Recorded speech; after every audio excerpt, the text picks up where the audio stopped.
Для этого сдобного пирога делаем опару на сливках. Сливки должны быть тепленькие. Грейте их в микроволновке короткими импульсами. В сливки теплые высыпаем дрожжи, сахар и пару-тройку столовых ложек муки. После чего оставляем миску минут на 20, чтобы у нас активировались дрожжи. Густота сметанки говорит о том, что у нас опара будет готова. Никакой грибной шапки сверху большой дожидаться не нужно. Температура сливок не должна превышать 38 градусов.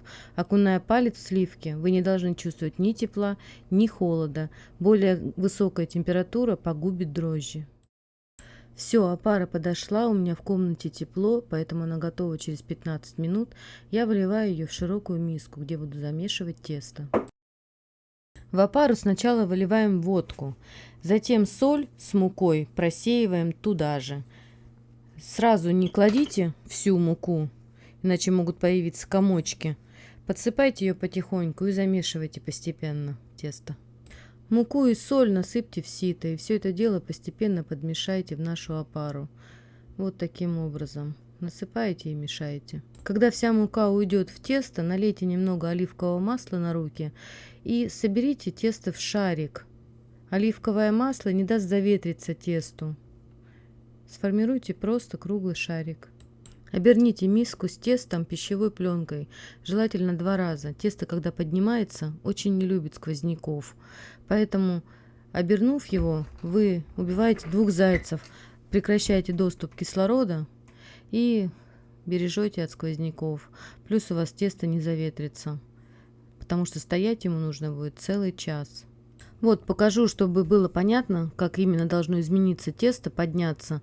Вот сколько его было, где-то примерно половина миски. Сейчас покажу, каким оно стало.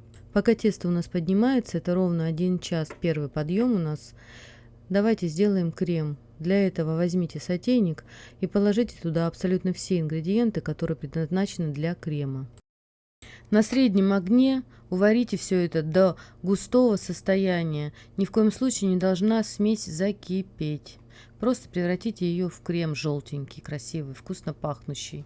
Пару столовых ложек яичного ликера положите в самом конце, когда крем уже подостынет даже.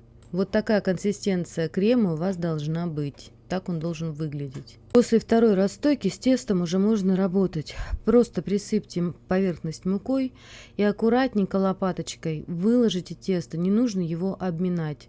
Просто вывалите его на муку. С тестом работайте очень аккуратно, не мните его. Присыпьте тесто, руки и скалку мукой. Для работы с тестом много муки не кладите, там ее уже именно столько, сколько должно быть. Я работаю сразу на силиконовом коврике, вам очень советую такой приобрести. К нему ничего не прилипает, и он очень упрощает работу с тестом. Плюс на нем сразу же можно по итогу выпекать. Так как нам нужно в итоге сформировать рулет из теста, то нам нужно будет с помощью скалки вот так вот аккуратненько растянуть его от центра к краям, фактически сделать квадратный вот такой длинный тонкий лист. Вот на всю вот эту поверхность силиконового коврика. Ложкой аккуратно, стараясь не вдавливать, распределите крем по поверхности, не доходя с правой стороны где-то сантиметров 10. Вот таким образом распределяем крем. Теперь роликом для теста делаем красивый узор с правого края. В конце он будет как раз заворачиваться и создаст узор уже на самом изделии. Теперь с помощью силиконового коврика очень легко и просто свернуть все наше изделие в обычный рулет. Вот таким способом. Краешек подгибаете.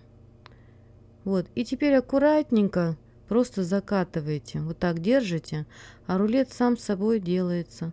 И так до самого конца. Вот поэтому я и говорила, что коврик силиконовый очень удобен для работы. Все, рулет у нас готов. Ну, теперь выровняйте его просто на серединку силиконового коврика.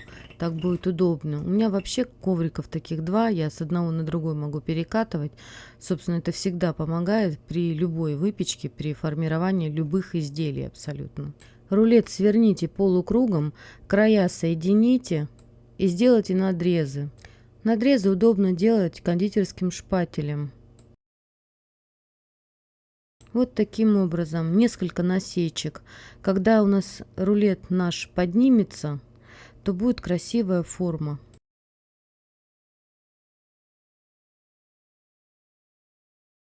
Перед выпечкой смажьте его взбитым яйцом с сахаром. Вот так наш рулет поднялся. Всем приятного чаепития!